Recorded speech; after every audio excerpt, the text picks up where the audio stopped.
1947 15th August రావడం జరిగింది. దేశానికి స్వాతంత్రం భారతదేశానికి 1947లో వచ్చినప్పటికీ అప్పటి హైదరాబాద్ రాష్ట్ర ప్రదేశంలో అంతవరకు ఉన్నటువంటి నైజాం రాజరిక పాలనలో ఉండటంతో మనకు స్వతంత్రం పొందలేకపోయింది.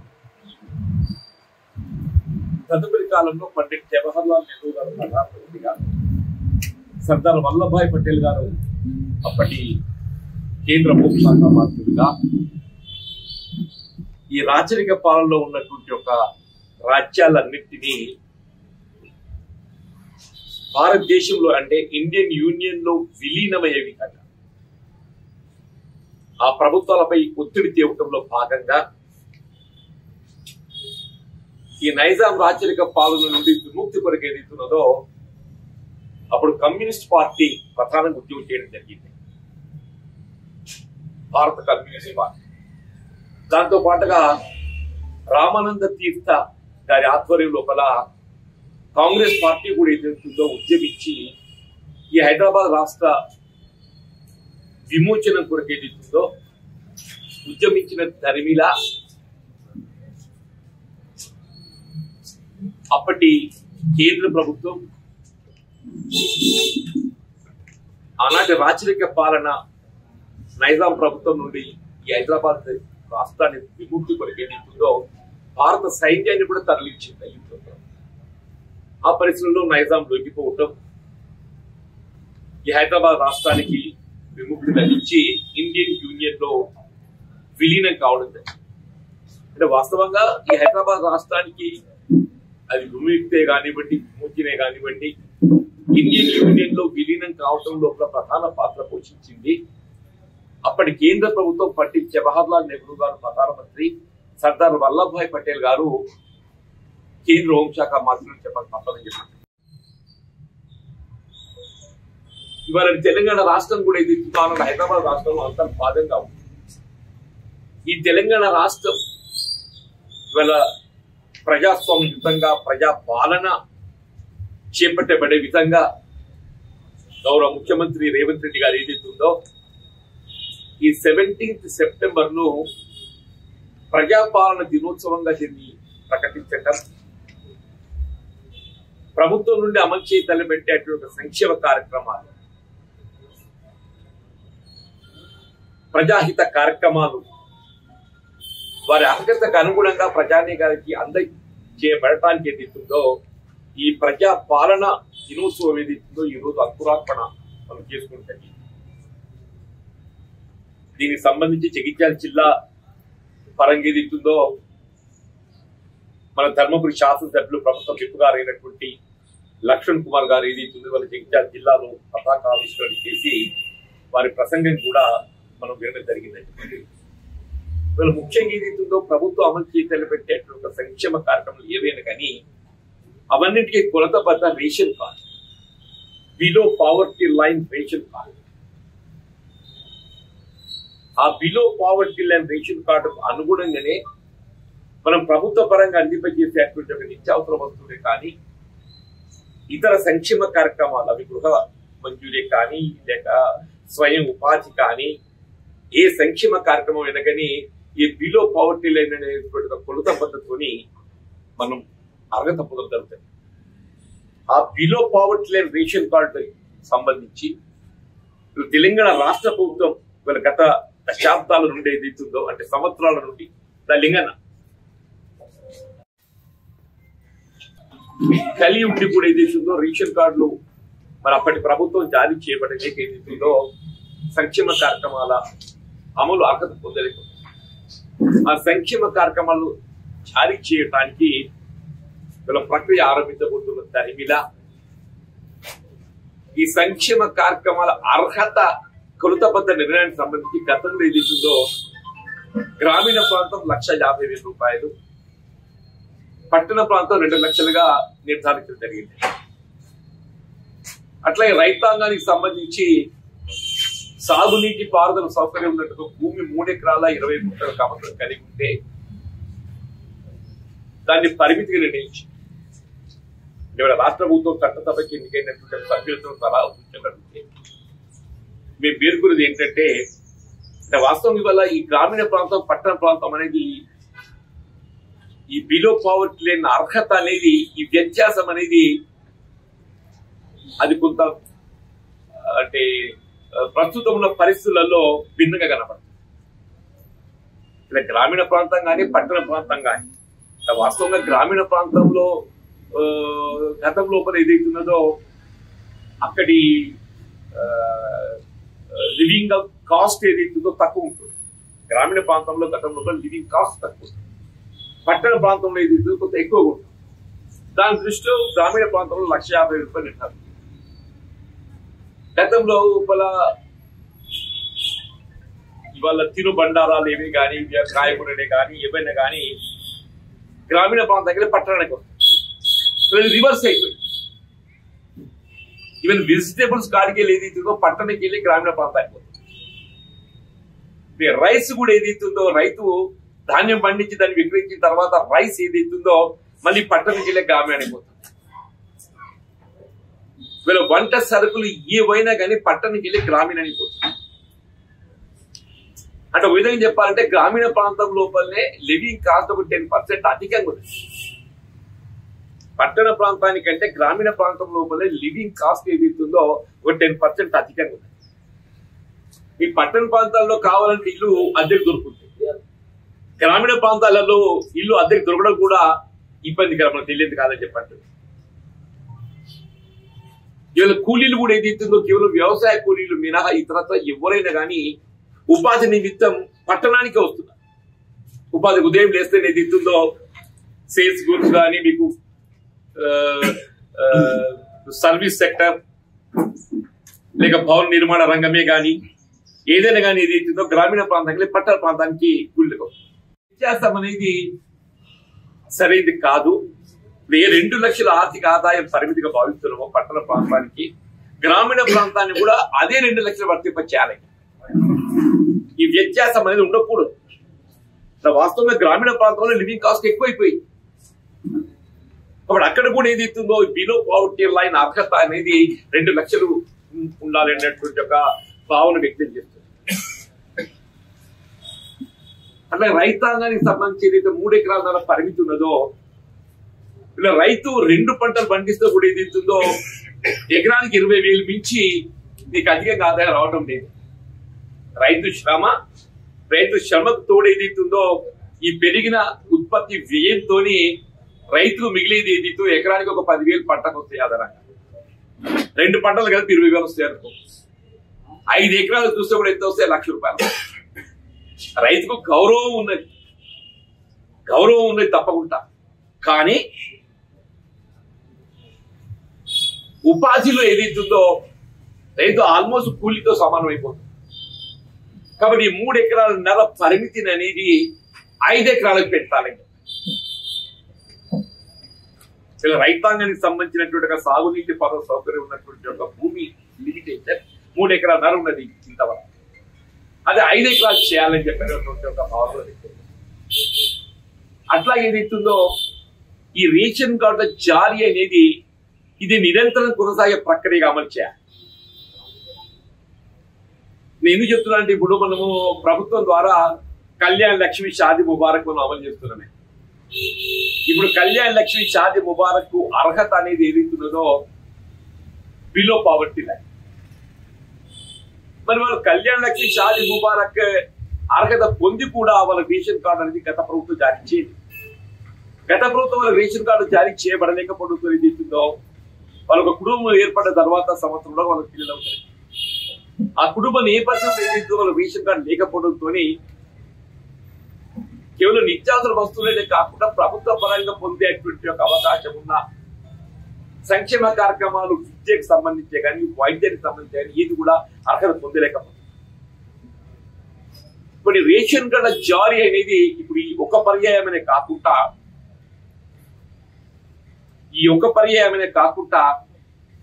It must be continuous process. ఎప్పుడెప్పుడైతే ఒక కుటుంబం ఏర్పడుతుందో ఆ కుటుంబం అర్హతకు అనుగుణంగా మీరు రేషన్ కార్డు జారీ చేయడం ప్రభుత్వం బాధ్యత భావిస్తారని వీటితో పాటుగా ఈ హెల్త్ కు సంబంధించి, ఆరోగ్యానికి సంబంధించి సాధారణంగా కొన్ని కుటుంబాలు ఏదైతుందో నిత్యావసర వస్తువులకు సంబంధం లేకుండా ఈ ఆరోగ్య వైద్య సదుపాయం కొరకైనా రేషన్ కార్డు కలిగి ఉంటే బాగుంటుందని భావిస్తుంటారు. దానికి సంబంధించి గౌరవ ముఖ్యమంత్రి గారు ఏదైతుందో రేవంత్ రెడ్డి గారు వీళ్ళ నిత్యావసర వస్తువులకు సంబంధం లేకుండా వైద్య సదుపాయం అనేది ఒక ప్రభుత్వ బాధ్యతగా భావించి, ఏ విధంగా రాజ్యాంగం ప్రాథమిక హక్కుల్లో భాగంగా విద్య, వైద్యం అనేది ప్రాథమిక హక్కుల్లో భాగం అని చెప్పండి. ప్రభుత్వ పరంగా విద్యా సదుపాయాలు కల్పించడంతో పాటుగా ఈ వైద్య సదుపాయానికి సంబంధించి కూడా తెలంగాణ పౌరులకు అందరికీ కూడా ఇప్పుడు ప్రభుత్వ వైద్యశాలల్లో వైద్య సదుపాయం పొందడంతో పాటుగా కార్పొరేట్ స్థాయిలో వైద్య సదుపాయం కూడా వీళ్ళ గతంలో ఉన్నటువంటి 5 లక్షల పరిమితిని 10 లక్షలు చేయడంతో పాటుగా ఆ వైద్య సదుపాయం తెలంగాణ పౌరులకు అందరికీ కూడా కల్పింప చేయబడే విధంగా రాష్ట్ర ప్రభుత్వం గౌరవ ముఖ్యమంత్రి నిర్ణయం తీసుకోవడం నిజంగా హర్షించదగ్గ విషయం అని చెప్పండి. కాబట్టి రేషన్ కార్డుతో పాటుగా హెల్త్ కార్డుల జారీ కూడా ఒక ప్రక్రియగా మీరు అమలు చేయబోతుంది చెప్పండి.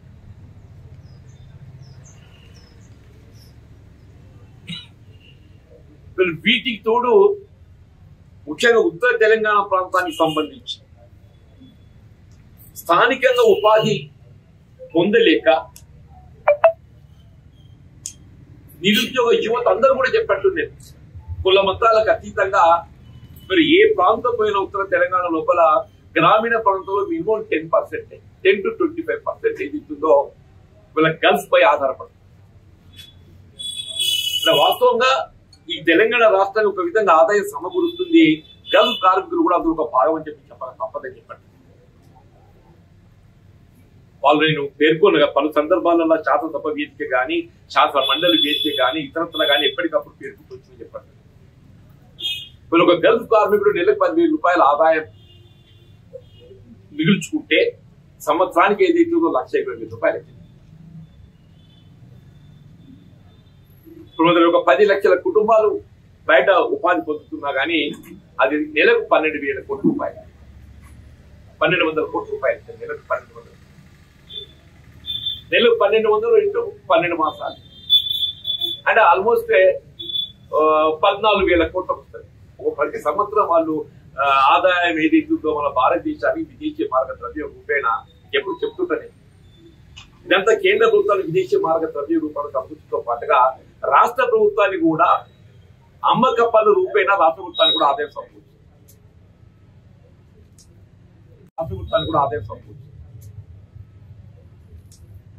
అంటే వాస్తవంగా తెలంగాణ రాష్ట్ర ఏర్పాటు ఉద్యమంలో ప్రధాన పాత్ర పోషించింది గల్ఫ్ కార్మికులు కూడా ఒక భాగం చెప్పక తప్పని చెప్పారు.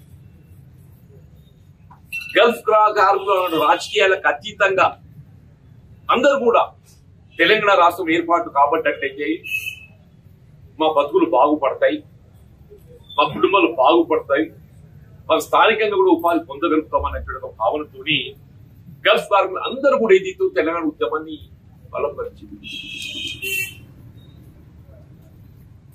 దురదృష్టం ఏంటంటే తెలంగాణ రాష్ట్రం ఏర్పడ్డ గత దశాబ్ద కాలం రాష్ట్రంలో టీఆర్ఎస్ ప్రభుత్వం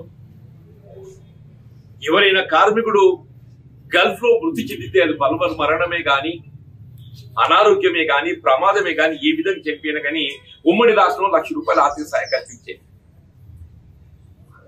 ఈ ఉమ్మడి రాష్ట్రంలో 1,00,000 రూపాయల ఆర్థిక సాయం కల్పిస్తే తెలంగాణ రాష్ట్రం ఏర్పాటుతో ప్రతి కుటుంబంలో 5 లక్షల రూపాయల ఆర్థిక సాయం ఒనుగుర్చడం జరుగుతుందని చెప్పారు. ఉద్యమంలో పేర్కొన్నాను. రాష్ట్రం ఏర్పడ్డ 10 సంవత్సరాల కాలంలో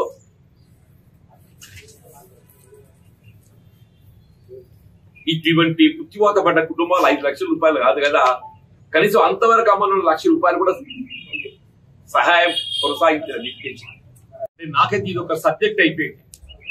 నేను ఎందుకంటే ఉత్తర తెలంగాణ ప్రాంతం వాస్తవ్యుడు కాబట్టి నేను ఇక్కడ ఏ ప్రాంతం సందర్శించినా నాకు అనునిత్యం సమస్యలు కనబడేవి రైతు కూలీలతో పాటుగా గల్ఫ్ కార్మికులు కూడా ప్రధాన సమస్యలు చెప్పారు. నేను శాసనసభ వేదిక కానీ, శాసన మండలి వేదిక కానీ పలు సందర్భాలుగా దీన్ని చర్చించడంతో పాటుగా మన నిజామాబాద్ పార్లమెంట్ ఎన్నికల్లో ఇప్పుడు పోటీకి ఏం జరిగిందో గౌరవ ముఖ్యమంత్రి రేవంత్ రెడ్డి గారు మనను పార్లమెంట్ ఎన్నికల సందర్భంగా నిజామాబాద్ ఆర్మూర్ వేదికగా ఎదుర్కొన్నదో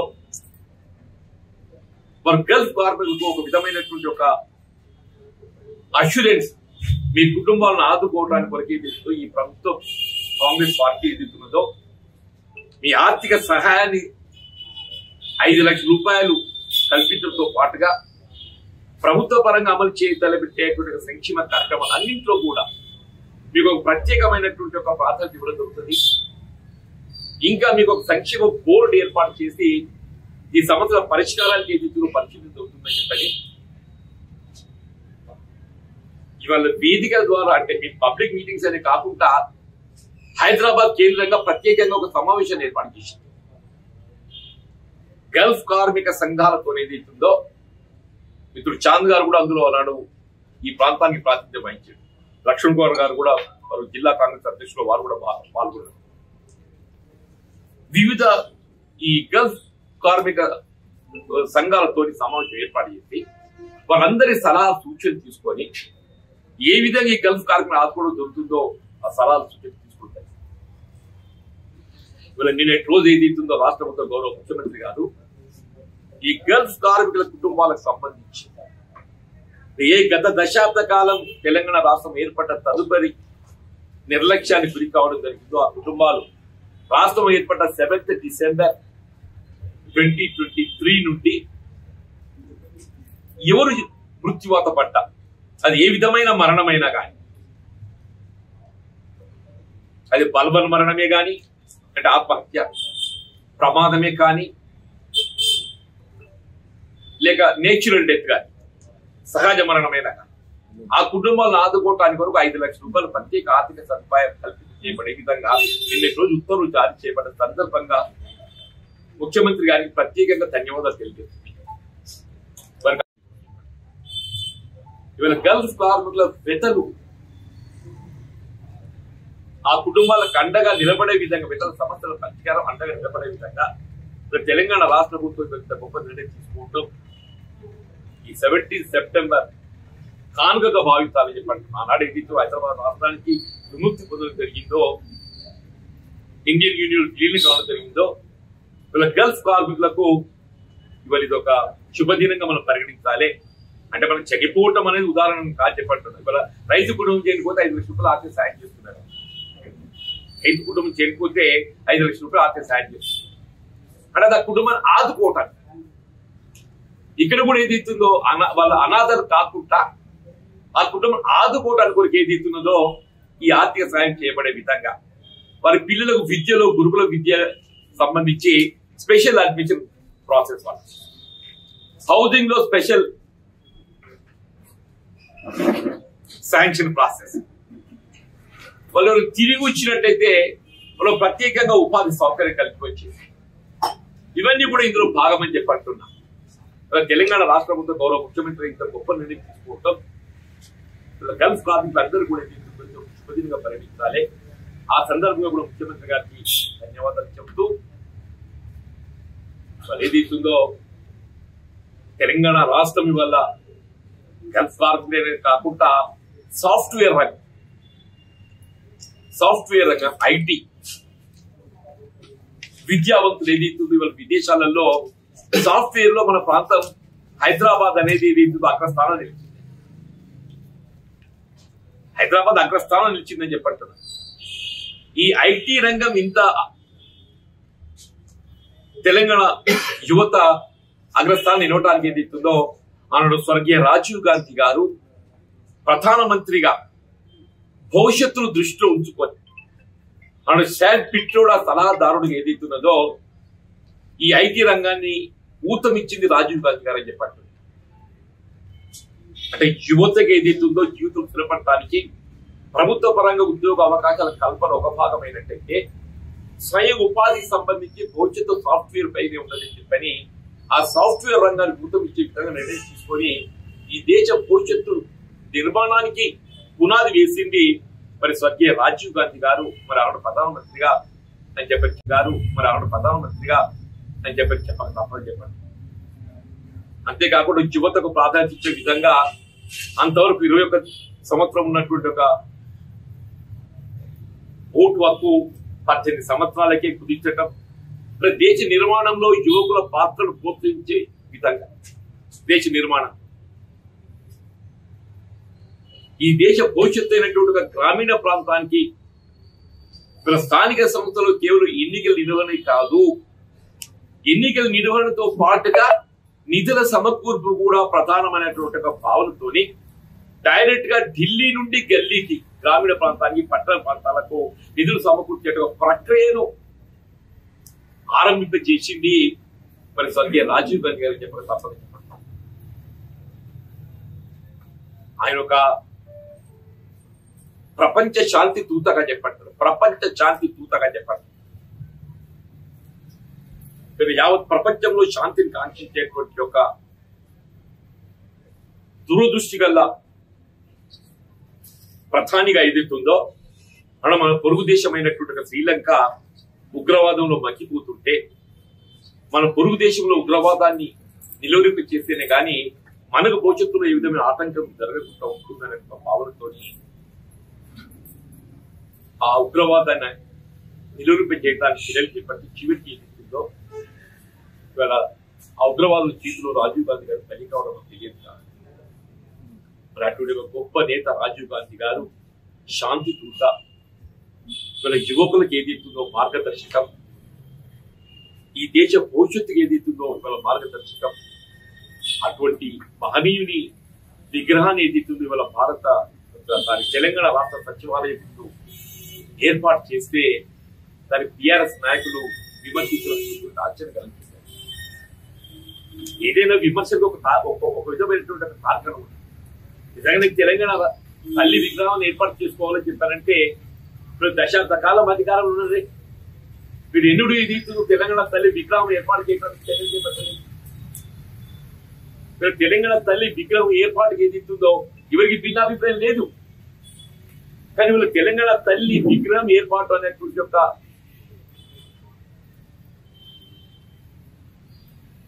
భావనతోని రాజీవ్ గాంధీ విగ్రహం ఏర్పాటు మేము వ్యతిరేకిస్తామని చెప్పిన పేర్కొన ఉంటా అంటే ఒక విధంగా అంతకంటే మూర్ఖత్వం ఇంకోటి ఉంటుందని చెప్పండి. మీరు నిజంగా రాజకీయంగా ఏ పార్టీ అయినా కావచ్చు, రాజకీయంగా ఏ పార్టీ అయినా కావచ్చు, ఏ పార్టీ అనేది ప్రధానం కాదు. ఈ దేశ భవిష్యత్తు కొరకు ఏదైతుందో దురదృష్టితో యువతకు ప్రోత్సాహం కల్పించే విధంగా మరి తీర్చిదిద్దడమే కాకుండా చివరికి ఏదైతుంటాను ఒక శాంతి దూతగా మరి అసూలు బాసిస్తూ ప్రాణం త్యాగం చేయడం అటువంటి ఒక మహనీయుడి విగ్రహాన్ని ఏర్పాటు చేస్తే టీఆర్ఎస్ నాయకులు ఏదైతుందో దాన్ని విమర్శించు చూస్తుంటే నిజంగా కూడా వాళ్ళ ఆలోచన ఎంత కుచిత బుద్ధితో చెప్పండి కూడా భిన్నాభిప్రాయం లేదు. రాష్ట్ర ముఖ్యమంత్రి గౌరవ ముఖ్యమంత్రి గారు ఏదైతుందో తెలంగాణ తల్లి విగ్రహాన్ని కూడా సచివాలయం లోపలనే ఏర్పాటు చేసే విధంగా రేపు 9th డిసెంబర్ నాడు ఏదైతుందో తెలంగాణ తల్లి విగ్రహాన్ని కూడా అక్కడ నెలకొల్పబోతున్నారు.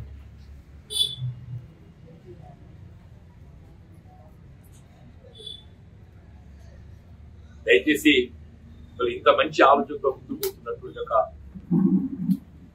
ప్రభుత్వ ఆలోచన విధానాన్ని అది మీరు రాజకీయాలకు అతీతంగా సమర్థించాలి, కానీ అది విమర్శించే ప్రయత్నం చేయడం సమంజసం కాదు అని చెప్పి పేర్కొంటున్నాం. ముఖ్యంగా రేషన్ కార్డుల జారీకి సంబంధించి మా సలహాలు సూచనతో పాటుగా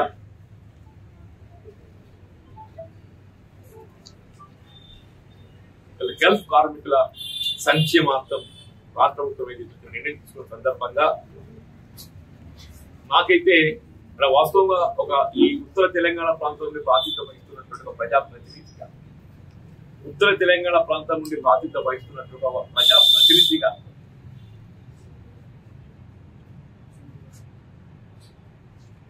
ఈ ప్రాంతానికి సంబంధించిన ఒక సమస్యకు మరి ఈ ప్రభుత్వం పరిష్కారం చూపేసినందుకు నాకు మొత్తం this is the happiest day for parliament ఎన్నికల్లో అనుకున్నట్టు పెద్ద పొందలేకపోయింది. మన నిజామాబాద్ పార్లమెంట్ ఎన్నికల్లో అనుకున్న పెద్ద పొందలేకపోయింది. కానీ పార్లమెంట్ ఎన్నికల్లో మరి గౌరవ ముఖ్యమంత్రి గారి ఏవైతే ఈ నిజామాబాద్ పార్లమెంట్ నియోజకవర్గానికి సంబంధించిన సమస్యలు చక్కెర కర్మాగారం ప్రారంభమే కానీ ఈ గల్ఫ్ కార్మికుల సమస్య కానీ పరిష్కారాలకు ప్రభుత్వం కట్టుబడి ఉంది. మేము వాటిని కార్యరూపం చేస్తామని చెప్పని మేము పార్లమెంట్ జరిగిందో ఈ రెండు కూడా ఇక్కడ మెట్టుపల్లి చక్కెర కర్మాగారమే కానీ బోధన్ కానీ అక్కడ ముంగుజిపల్లి కానీ చక్కెర కర్మాగారం ప్రాబ్లం సంబంధించి రాష్ట్రంతో నిర్ణయం తీసుకోవడమే కాకుండా బడ్జెట్ లో నిధులు కూడా కేటాయించారు. చక్కెర